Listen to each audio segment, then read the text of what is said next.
is the auxiliary gym. This would have been a portion of the old Susquehanna Center main gymnasium where we used to play home games. Fitness center. This is all students, faculty? Students, faculty, staff, the pool, of course. The pool. Completely renovated.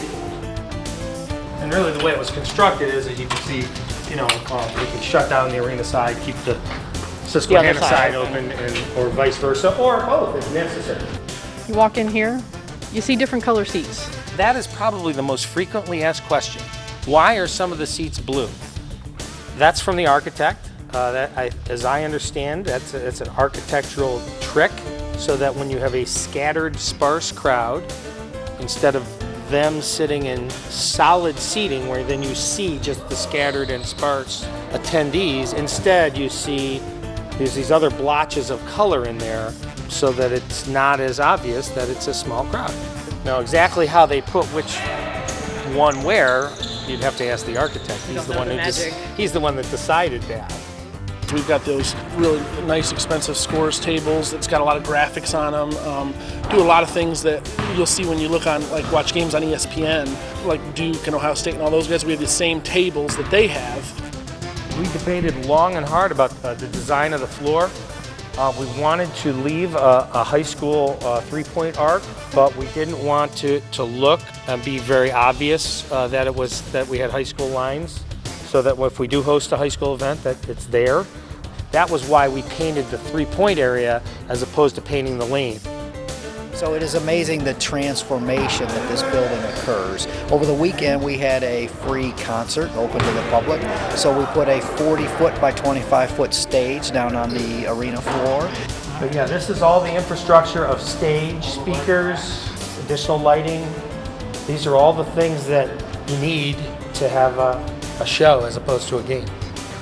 You are also the voice of the Fighting Owls. I stole one thing from one of my old colleagues. When one of our players has a nice assist, I'll announce who had the shot, and then very quietly I'll say, "Thank you, Capri Garner," in this weird, high-pitched, annoying voice, like, because she had the assist. "Thank you, Shelby Key." And we did it last year, and then one time I didn't do it. She had like 17 assists, and I did it 16 times. I didn't do it one time. She's looking at me down the court, and I was like, "Oh, I guess she had that assist," and I just said it. It was just, since they like it, I go with it.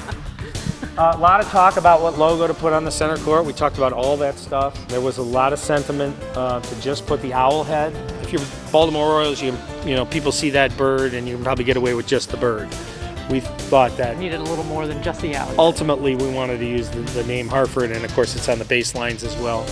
That's one of the alternate marks, the claw. I don't remember seeing that one anywhere before. Yeah, if you look, it's on our basketball shorts.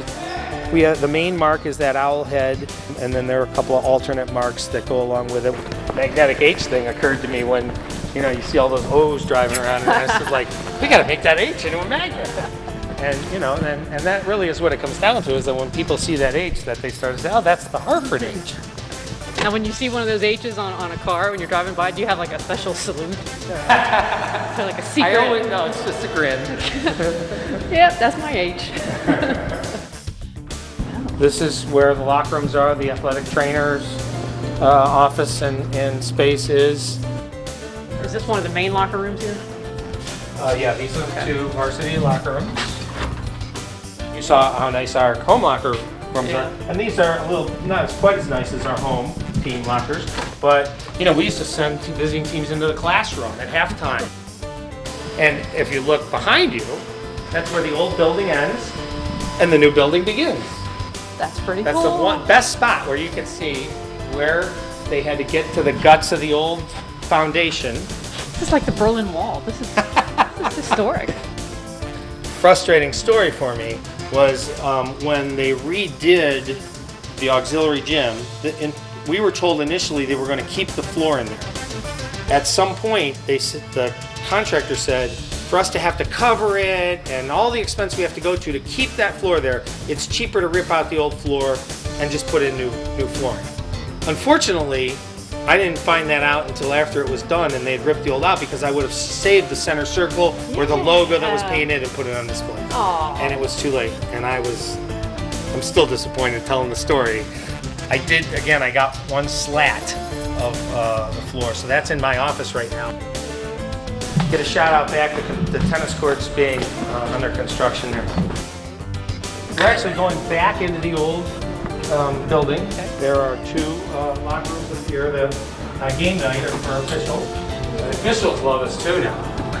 How many of the officials will come up after the game and look for me to tell me what a great time they had, the hospitality, the way we treat them, and the visiting team does it as well.